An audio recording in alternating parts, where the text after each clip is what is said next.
Chess is more than just a game.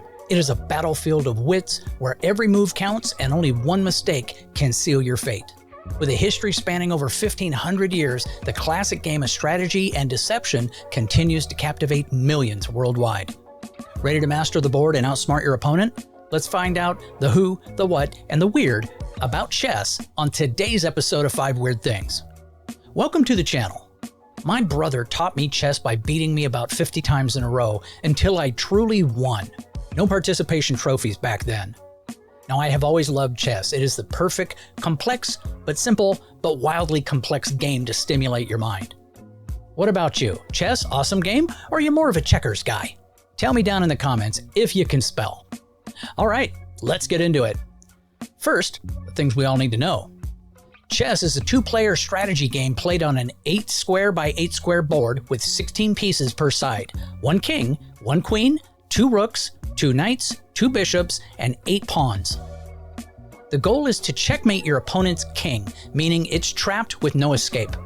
Originating in India over 1,500 years ago, chess blends tactics, strategy, and foresight. Each piece moves uniquely, making each game a new puzzle. It's often called the game of kings, possibly because mastering it requires a lot of patience, or at least a willingness to sit still for hours, plotting the downfall of tiny wooden soldiers. Everybody got that? Good.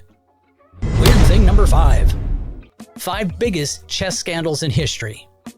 Number 1, the Toiletgate Scandal, 2006. During the World Chess Championship match between Vladimir Kramnik and Veselin Topalov, accusations flew when Topalov's team claimed that Kramnik was visiting the bathroom suspiciously often. They insinuated he might be receiving computer assistance, but since no evidence was found, it all went down the drain, or the toilet, except for the sportsmanship, which stayed clogged for a little while. Number 2, Bobby Fischer's 1975 forfeit. Bobby Fischer, the reigning world champion, refused to defend his title against Anatoly Karpov after making a list of demands, including changes to the match format, and when those were denied, Fischer simply walked away, leaving Karpov to become champion by default, which the scandal was less about cheating and more about Fischer's unpredictable nature, proving that sometimes your toughest opponent is yourself. The true scandal was just the champion refusing to defend it, so it was a hollow victory for Karpov. Number 3, the cheat detection scandal, 2010. At the 2010 FIDE Olympiad in chess, French players Sébastien Feller, Arnaud Herchard, and Cyril Marzolo were caught using coded text messages and hand signals to cheat. Marzolo, who wasn't even at the tournament, analyzed games remotely and relayed moves.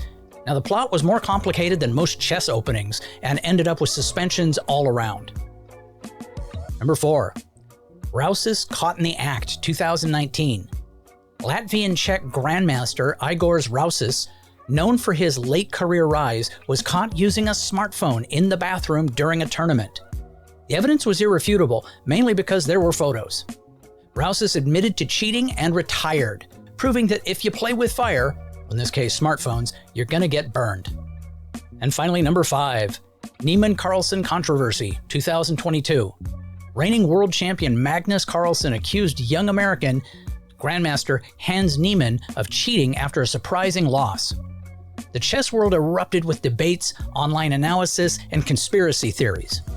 The FIDE launched an investigation, but conclusive evidence was elusive. This scandal was the ongoing challenge of detecting cheating in chess's digital age. Now, the big scandal here, if I remember it correctly, was that they accused Niemann of having some sort of a device in his butt that vibrated in code. It's an odd accusation to make with not a lot of proof. Now, these scandals all show that while chess is a game of strategy and intellect, the drama sometimes happens off of the board. Weird thing number 4. Chess is so much more than you know. Now, chess has a history stretching back over 1,500 years with roots in the Indian game chaturanga. From there, it spread to Persia, where it became shatranj. Eventually to Europe. The modern rules were solidified in the 15th century, which means the game has been baffling people for centuries, long before smartphones took over that job.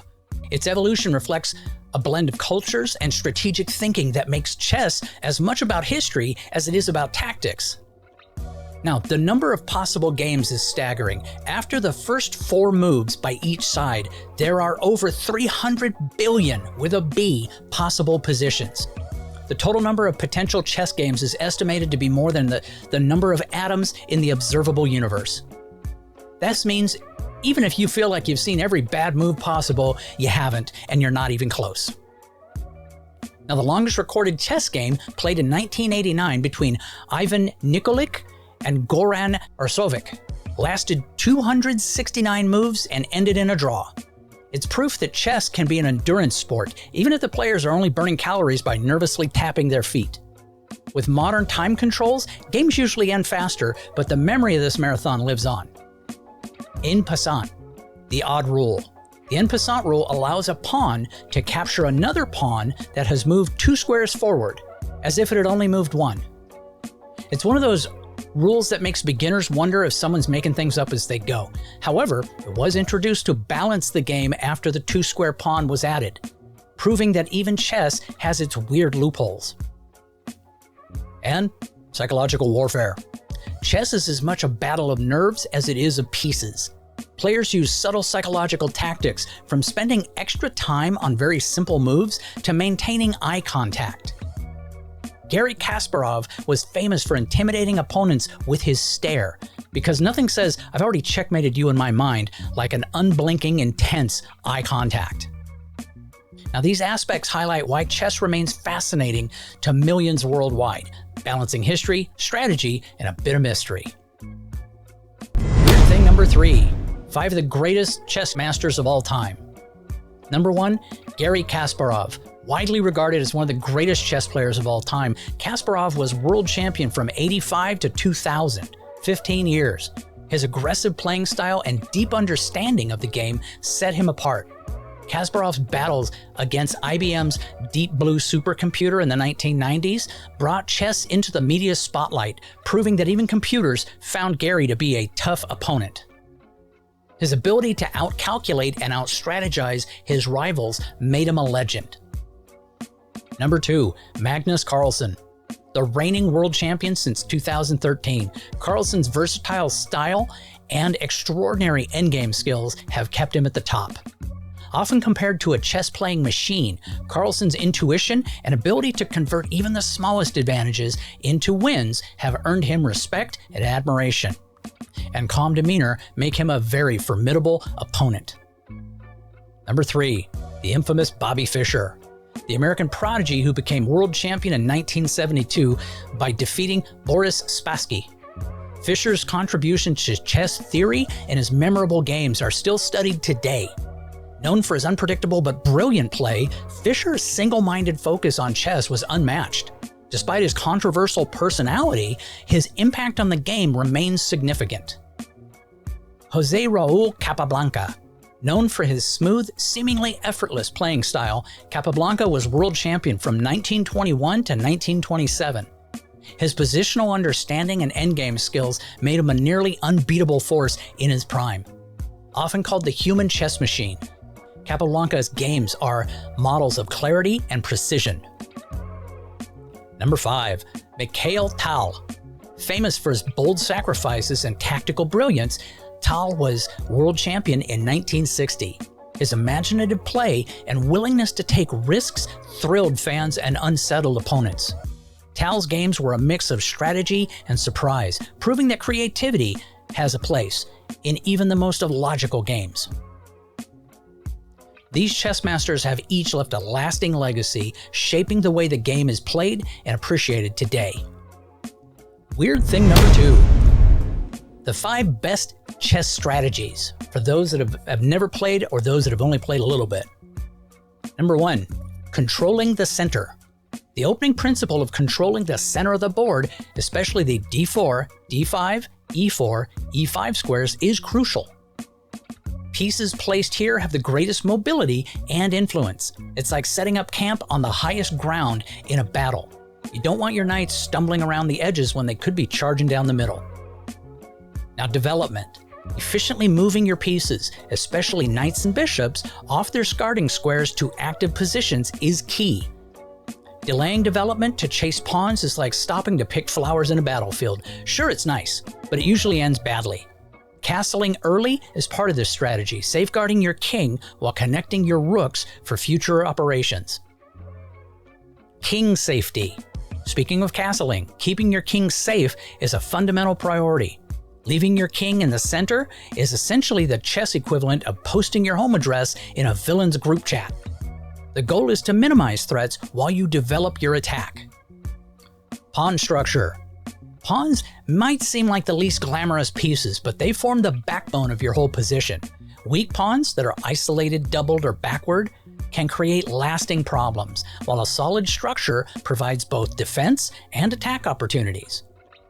Managing pawns effectively is like playing Tetris. One bad move can mess up everything. And finally, tactical awareness. Recognizing and calculating tactics like forks, pins, skewers, and discovered attacks can turn a game around. Knowing these tricks isn't just for showing off. It's about converting advantages and punishing opponent mistakes. Being tactically sharp is like having a Swiss Army knife. There's a tool for every little situation. Now, mastering these strategies helps players navigate the complexities of chess, turning a chaotic battlefield into a manageable fight. It's that first big step from absolute rookie to kind of mid-level. And finally, weird thing number 1. The 5 best movies or TV shows about chess. Number 1, and it's one of the most recent, The Queen's Gambit, 2020. This Netflix miniseries follows Beth Harmon, a chess prodigy navigating the male-dominated world of 1960s competitive chess.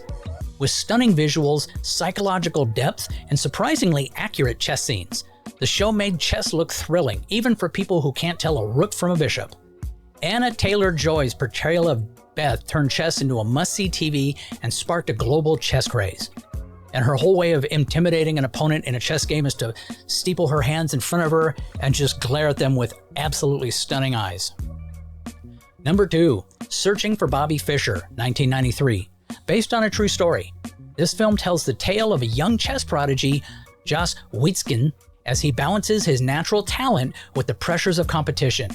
Featuring excellent performances and a thoughtful exploration of sportsmanship and mentorship, it's a reminder that chess can be intense even without high-stakes espionage or Cold War drama.